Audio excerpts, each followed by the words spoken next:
বিশ্বকবি রবীন্দ্রনাথ ঠাকুরের হরি ও কোমল কাব্যগ্রন্থে কেন কবিতাটি পাঠ করছি?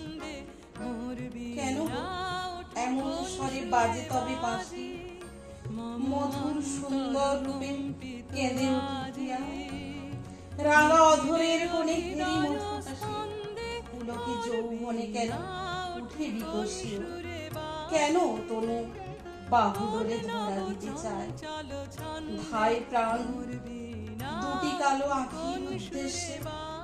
হায় যদি এত লজ্জা কথায় কথায়, হায় যদি এত শান্তি নিমেষে নিমেষে, কেন কাছে ডাকে যদি মাঝে অন্তরাল, কেন রে কাঁদায় প্রাণ সবই যদি ছায়া, আজ হাতে তুলে নিয়ে ফেলে দিবে কাল, এরই তরে এত তৃষা, এ কাহার মায়া, মানব হৃদয় নিয়ে এত অবহেলা, খেলা যদি কেন হেন মর্মভেদী খেলা।